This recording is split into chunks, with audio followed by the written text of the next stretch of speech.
धर्माध्यक्ष श्रद्धेय father George कैलेटा,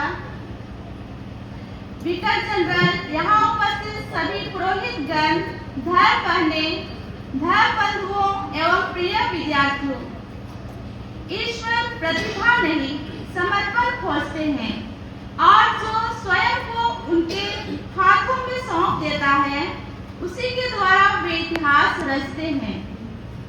आज हम ऐसे महान संत के जीवन का स्मरण कर रहे हैं जिन्होंने अपने तप, प्रार्थना, सादगी और आत्मसमर्पण से संपूर्ण विश्व को यह संदेश दिया कि एक पवित्र पुरोहित संपूर्ण समाज को बदल सकता है।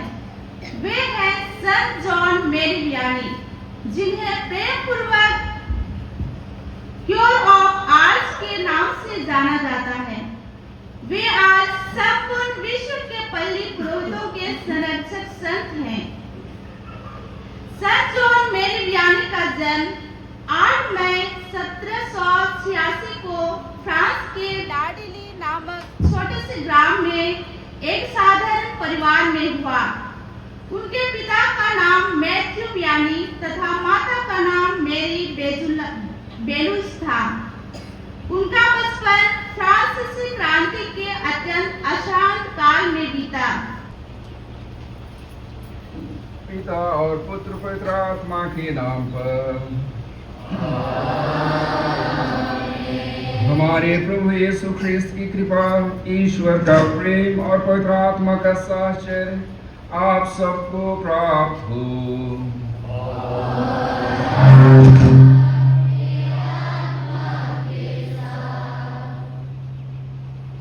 उपस्थित हमारे विकार जनरल फादर जॉर्ज कैलेटा, यहाँ के पल्ली पुरोहित फादर हेरमन सोरेन, सभी मेरे पुरोहित भाइयों,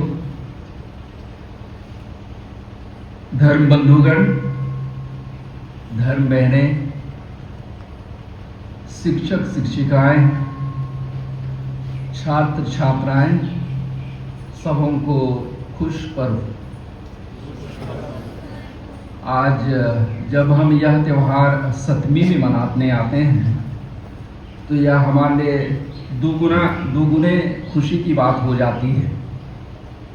न केवल हम पुरोहित इस दिवस को मना रहे हैं पर्व के रूप में, लेकिन हम संयुक्त रूप में पूरे विद्यालय परिवार के साथ हम उस महान शख्स को याद करते हैं जिसने अपने निस्वार्थ सेवा और ईश्वर पर आस्था रखते हुए अपने जीवन को प्रभु के सेवा कार्य में समर्पित कर दिया।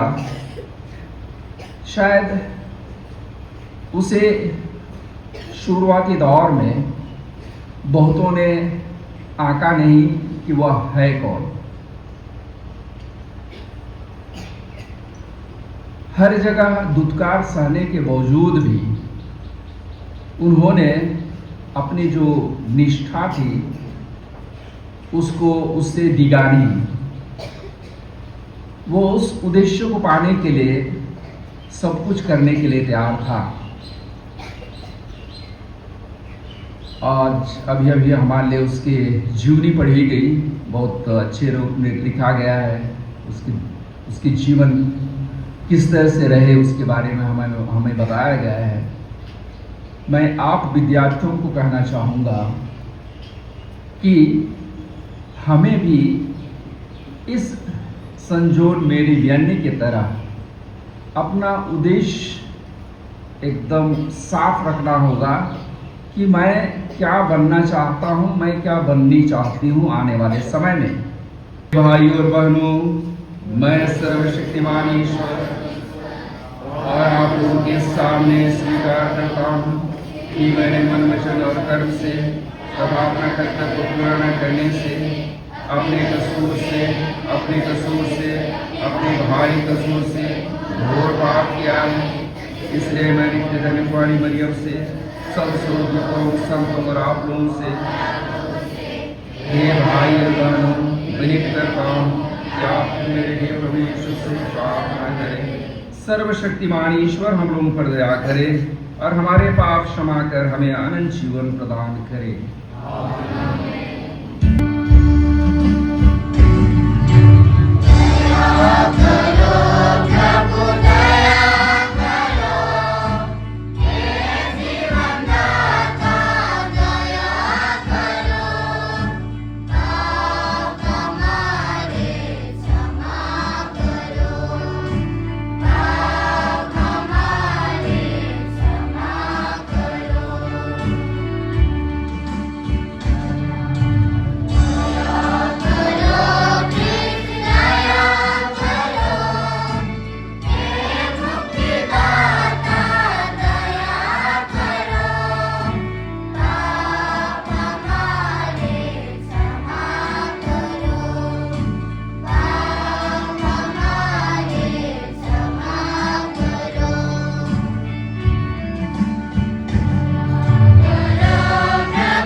शक्तिमान और दयालु ईश्वर, तेरी कृपा से पुरोहित संत योहन मरिया वियन्नी अपने प्रेरित उत्साह के लिए सुप्रसिद्ध थे। इनके आदर्श जीवन और मध्यस्थ प्रार्थना के प्रभाव से हम अपने भाई बहनों को ख्रीस्त की ओर आकर्षित करें और उनके साथ अनंत महिमा प्राप्त करें। हम यह प्रार्थना करते हैं अपने प्रभु और तेरे पुत्र यीशु ख्रीस्त के द्वारा, जो तेरे तथा पवित्र आत्मा के संग एक ईश्वर होकर युगानुयुग जीते और राज्य करते हैं।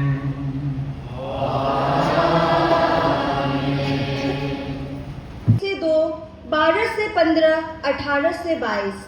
प्रभु की वाणी यह कहती हुई यिर्मयाह को सुनाई पड़ी। इस्राएल का प्रभु ईश्वर यह कहता है, मैं जो कुछ तुमसे कहता हूँ वह सब एक पुस्तक में लिख लो। प्रभु यह कहता है, तुम्हारी बीमारी कभी अच्छी नहीं होगी, तुम्हारे घावों का कोई इलाज नहीं है, तुम्हारे फोड़ों पर कोई पट्टी नहीं बांधता, तुम्हारे घाव नहीं भरेंगे। तुम्हारे सभी प्रेमियों ने तुमको भुला दिया है, वे तुम्हारी कोई परवाह नहीं करते, क्योंकि तुम्हारे असंख्य अपराधों और पापों के कारण मैंने तुमको शत्रु की तरह मारा और घोर दंड दिया है। तुम अपने घाव पर क्यों रोते हो? तुम्हारी बीमारी का कोई इलाज नहीं, तुम्हारे असंख्य अपराधों और पापों के कारण ही मैंने तुम्हारे साथ ऐसा व्यवहार किया है। प्रभु यह कहता है, मैं याकूब के तंबुओं को फिर खड़ा करूंगा, मैं उसके घरों पर दया करूंगा, खंडहरों पर नगर का पुनर्निर्माण होगा और पुराने स्थान पर गढ़ का पुनरुद्धार होगा। उनमें से स्तुतिगान और आनंदोत्सव की ध्वनि सुनाई देगी। मैं उनकी संख्या बढ़ाऊंगा, वह फिर कभी नहीं घटेगी। मैं उन्हें सम्मान प्रदान करूंगा, उनका फिर कभी तिरस्कार नहीं किया जाएगा।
संत मती के अनुसार पवित्र सुसमाचार।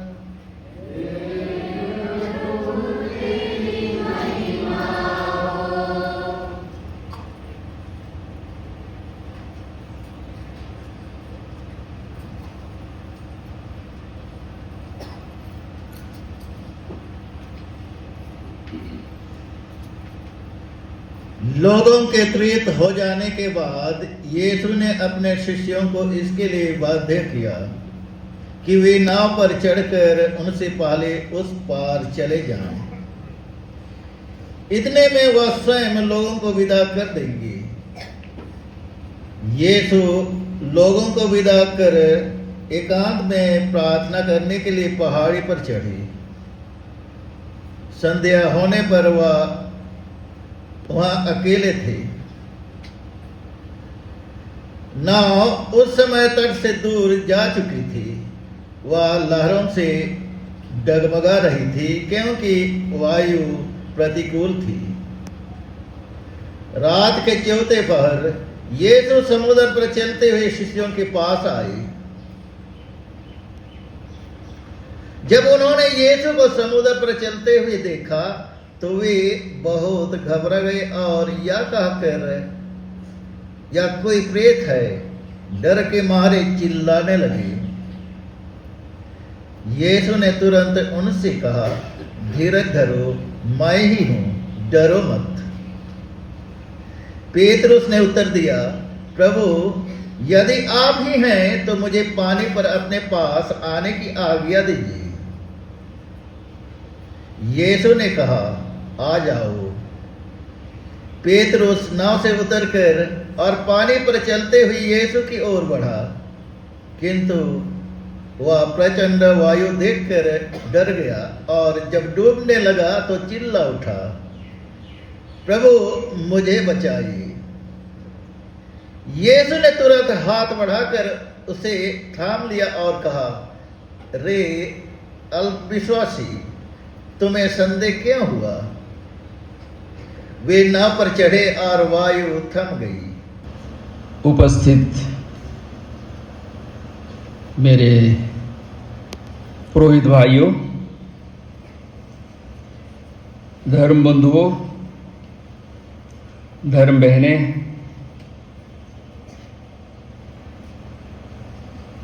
शिक्षक वृंद और प्यारे बच्चों,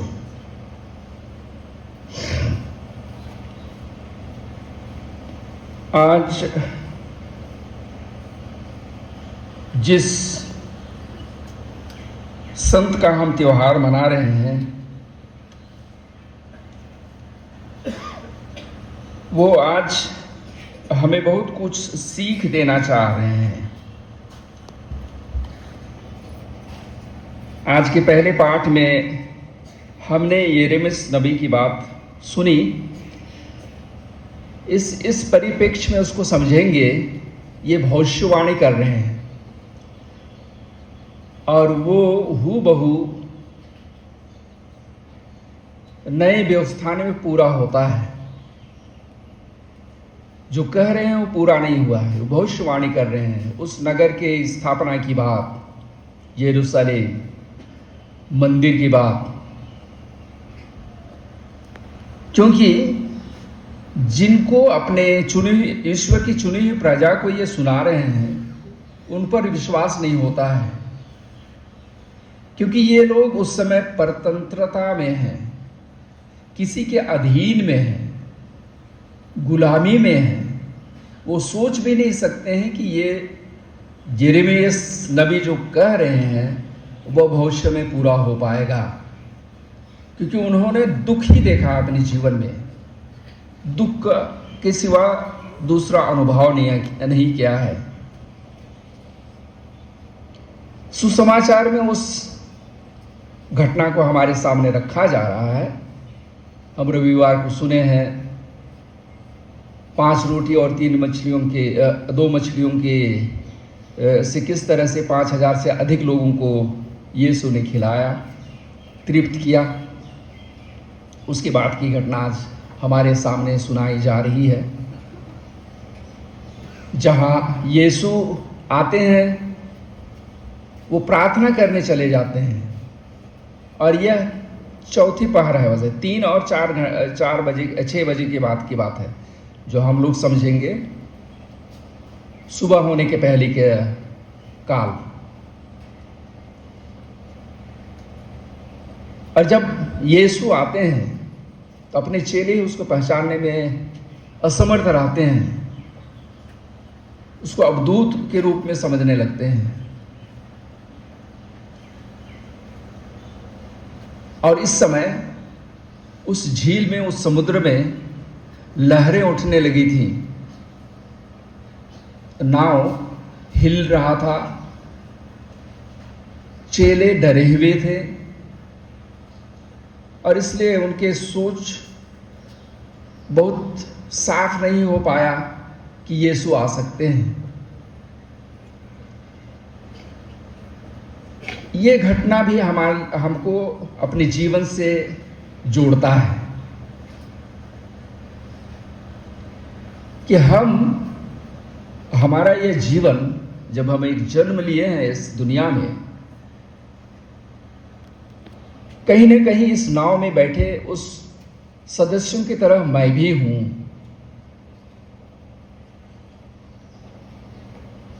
हिलोरें मारती हैं, दुनिया की चीजें मेरे सामने हैं, जिससे अनचाहा मैं प्रभावित होता रहता हूं। और ये मुझको देखने की जरूरत है, ये हिलोरें, ये आंधियां क्या है इस दुनिया में जो मुझको प्रभावित करेंगी, अच्छे रूप में बुरे रूप में। बहुत सारी परिस्थितियां रहती हैं हमारी व्यक्तिगत जीवन में, जब तक हम उसको देख नहीं पाएंगे उसका निराकरण हम निकालने की सोचेंगे भी नहीं। आज जिस संत का त्योहार हम मना रहे हैं, संत जॉन मैरी वियन्ने का, उसके जीवन में इस तरह लहरें बहुत ऊंची उठी होंगी, आंधियां आई हैं। हम जैसे उसकी जीवनी पढ़े उससे पता लगता है, दूसरों में उस पर आशा थी ही नहीं कि वो कुछ बन पाएगा, लेकिन उसमें अपने आप में एक विश्वास था कि मैं अपना जीवन प्रभु की सेवा में दूंगा, जैसे भी बन पड़े। इसलिए उस पर वो सतत प्रयत्न करते रहा। इसलिए मैं मिस्सा के शुरू में आप लोगों को मैं कह रहा था, विद्यार्थियों को, कि हमें सतत प्रयत्न करनी होगी। जीवन में उतार चढ़ाव आएंगे ही आएंगे। कोई पढ़ने में थोड़ा कमजोर होगा, किसी का परिवार कमजोर है, ये सारी चीजें हमारी परिस्थितियां हैं और ये हमको डिगा नहीं सकता है। हमारी जो उद्देश्य है जीवन में पाने का, ये आपको रखना ही होगा। कल शाम को हम लोगों को रिकलेक्शन हुआ था और फादर इग्नासियस माझी जेसुइट वो हम लोगों के लिए कुछ पॉइंट दे रहे थे। उसने अपने कथन इस वाक्य से शुरू किया था, God has planned for each one। हर जन के लिए ईश्वरीय योजना है और शायद आपको मेरे को उसको सोचना होगा, देखना होगा कि ईश्वर की योजना मेरे लिए क्या है। और उसी के दायरे में फादर ने हम लोग को ये बताया कि संत जॉन मैरी वियन्ने के लिए भी ईश्वरीय योजना थी। भले ही दुनिया उसको पहचान नहीं पा रही थी, लेकिन संत जॉन मैरी वियन्ने में अपने आप में वो आभास था कि वो कुछ बनना चाहते थे। उसके रास्ते में बहुत सारे कांटे थे, बहुत सारे रोड़े थे, बहुत सारी अटकलें थी। वो बहुत गरीब परिवार से भी आया था।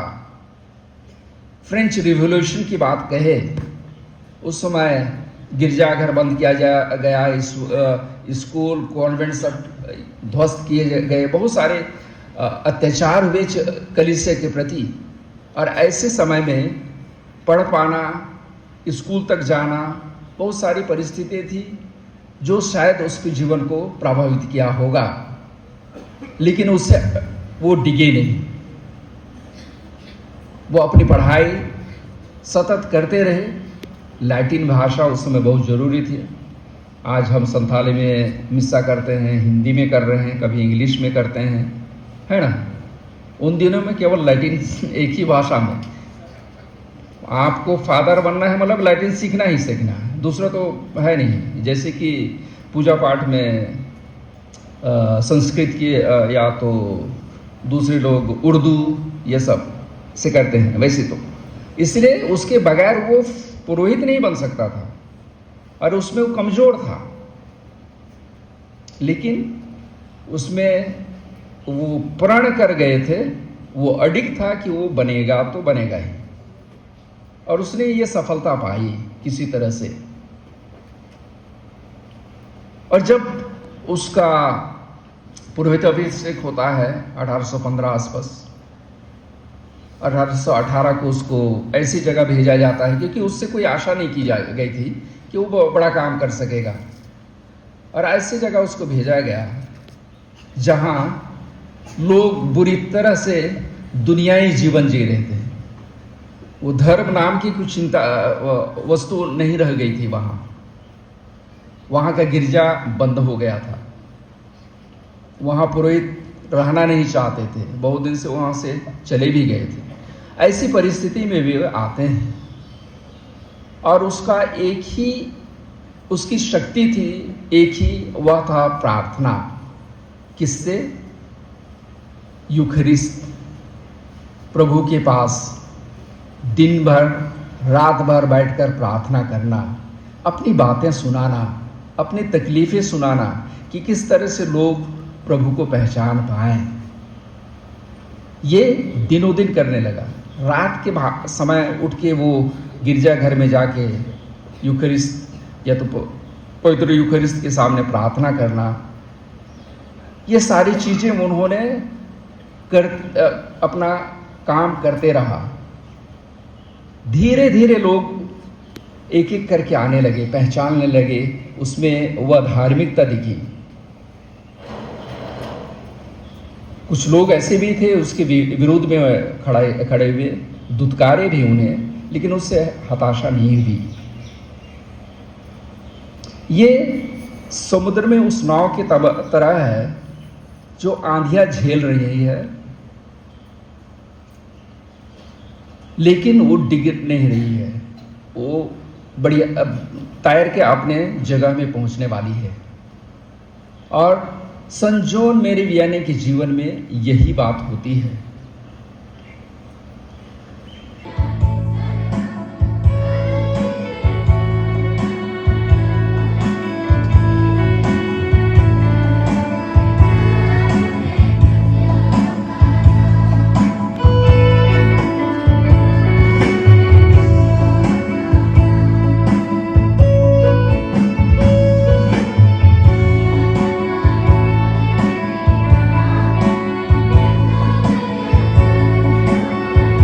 के सम्मुख एकत्र किया है। आइए हम उसके सभी कृपादानों के लिए उसे धन्यवाद दें और कलीसिया की आवश्यकताओं के लिए प्रार्थना करें। हमारे संत पापा पोप लियो के लिए प्रार्थना करते हैं, जो संपूर्ण पवित्र कलीसिया के शीर्ष हैं। पिता ईश्वर उन्हें ज्ञान, बुद्धि एवं विवेक प्रदान करें तथा उन्हें सदैव स्वस्थ रखें। अपनी कृपा से उन्हें परिपूर्ण करें, जिससे वे अपने गरीबों की अच्छी देखभाल कर सकें। इसके लिए हम पिता ईश्वर से प्रार्थना करें।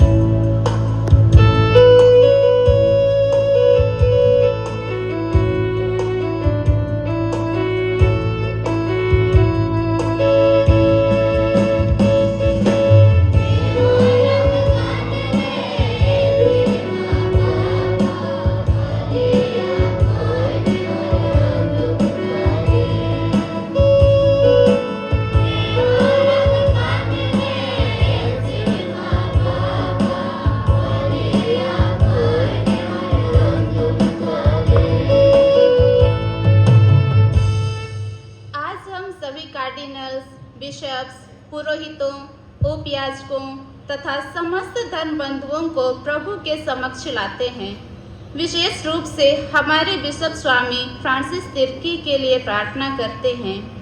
पिता ईश्वर उन्हें अपनी प्रचुर कृपा, ज्ञान और विवेक प्रदान करे, ताकि वे संत जॉन वियानी के आदर्शों पर चलते हुए अपने धर्म प्रांत में प्रेम, शांति और समर्पण के साथ कुशलता पूर्वक नेतृत्व कर सकें। इसके लिए हम सब मिलकर पिता ईश्वर से प्रार्थना करें।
भाई और बहनों, प्रार्थना कीजिए कि सर्वशक्तिमान पिता ईश्वर मेरा और आप लोगों के यह बलिदान ग्रहण करें।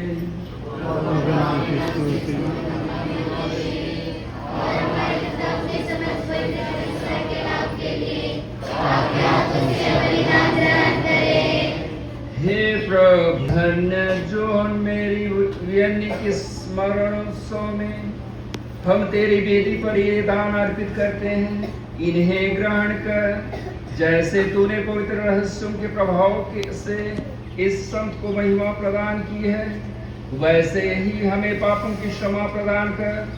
यह प्रार्थना स्वीकार कर हमारे प्रभु ख्रीस्त के द्वारा।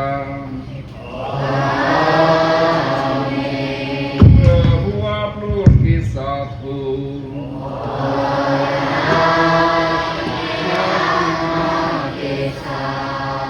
प्रभु में मन लगाइए, हम प्रभु में मन लगाए हम अपने प्रभु ईश्वर को धन्यवाद दें।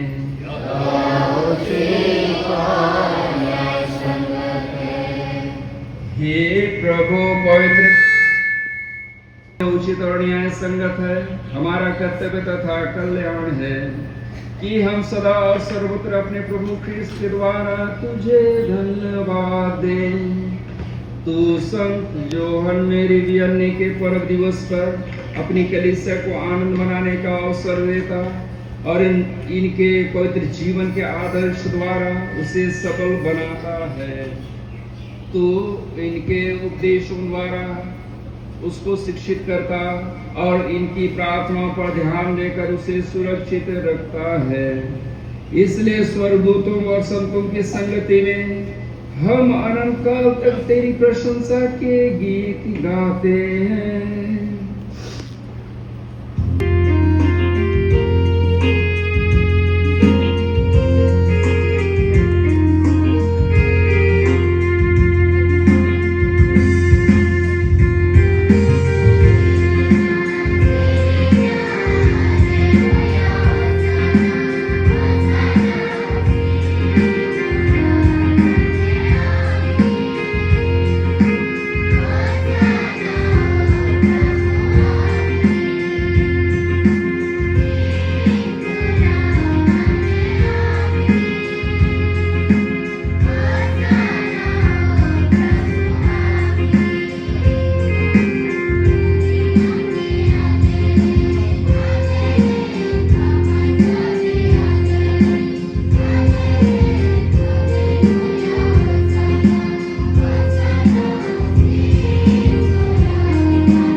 तुझसे प्रार्थना करते हैं तो इन उपहारों को अपनी आत्मा के संस्पर्श से पवित्र कर दे कि यह हमारे प्रभु यीशु ख्रीस्त के शरीर तथा रक्त बन जाए।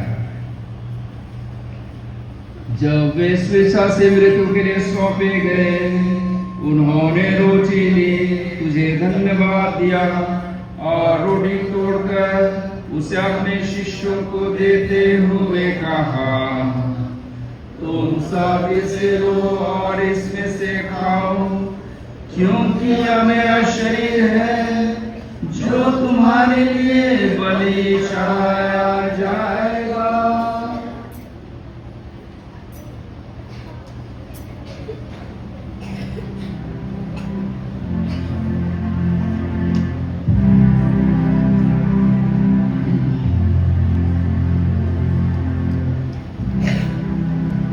इसी भांति भोजन के बाद उन्होंने कटोरा लिया, तुझे धन्यवाद दिया और उसे अपने शिष्यों को देते हुए कहा, तुम सब इसे लो और इसमें से पियो, क्योंकि यह मेरे रक्त का कटोरा है, नई और अनंत व्यवस्था कर जो तुम्हारे पापों के पापों की क्षमा के लिए बहाया जाएगा।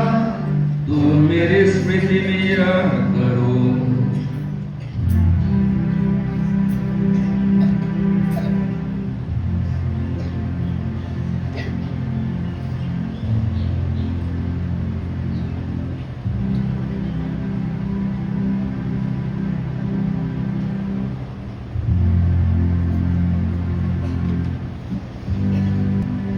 विश्वास का रहस्य।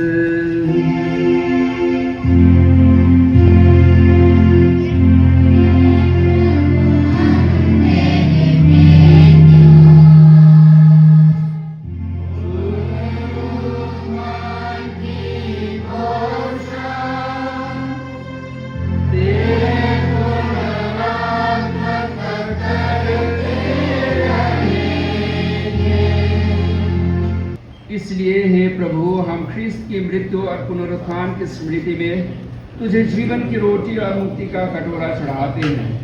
हम तुझे धन्यवाद देते हैं कि तूने हमें अपने सम्मुख उपस्थित होने और अपनी सेवा करने का सौभाग्य प्रदान किया है।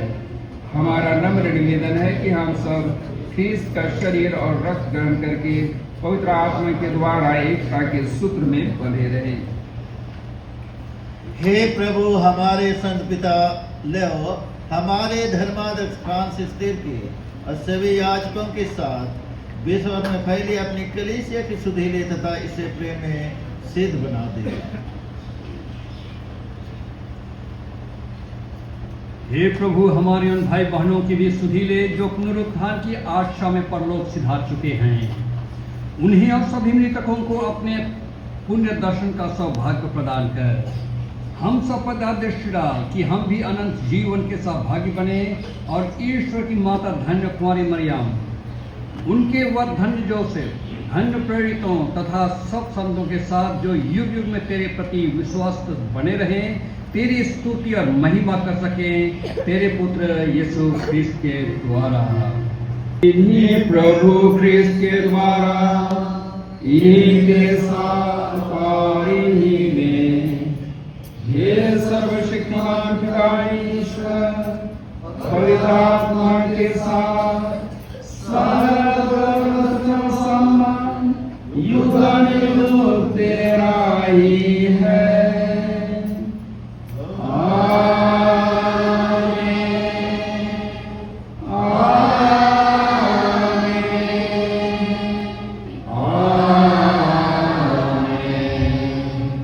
से प्रार्थना करें जैसे प्रभु ने हमें सिखाया है।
हम तुझसे प्रार्थना करते हैं, सभी बुराइयों से हमें बचा और इस जीवन में हमें कृपा पूर्वक शांति प्रदान कर।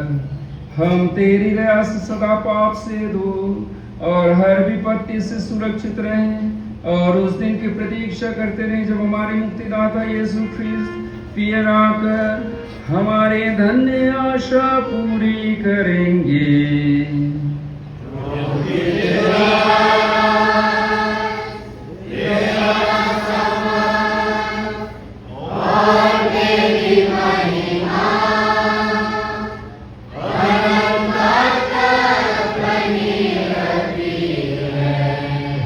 प्रभु यीशु ख्रिस्त, तूने अपने प्रेरितों से कहा है, मैं तुम्हारे लिए शांति छोड़ जाता हूँ, अपनी शांति तुम्हें प्रदान करता हूँ।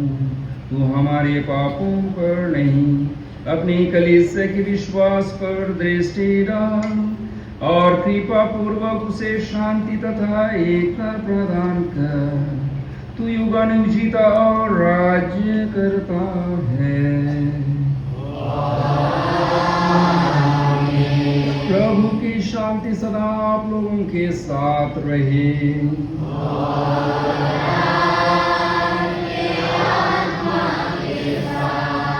आइए हम परस्पर शांति अभिवादन करें।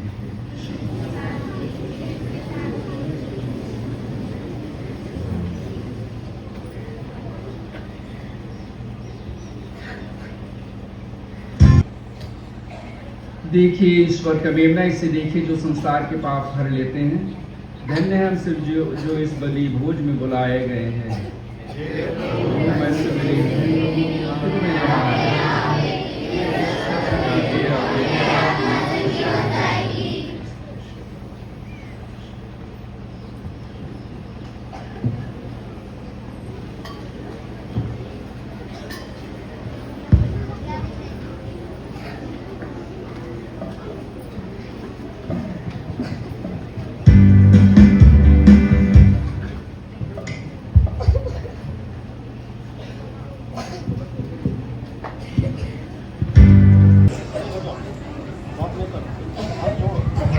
प्रार्थना करें। हे सर्वशक्तिमान ईश्वर, धन्य संत में जो मेरी भी अन्य के पर्वोत्सव में हमने स्वर्गिक भोजन ग्रहण किया है, या हमें दिव्य सामर्थ्य प्रदान कर सुदृढ़ बनाए। हम अपना विश्वास अडिग बनाए रखें और तेरे मुक्ति के पथ पर चलते रहें। ऐसे कृपा कर हमारे प्रभु ख्रिस्त के द्वारा।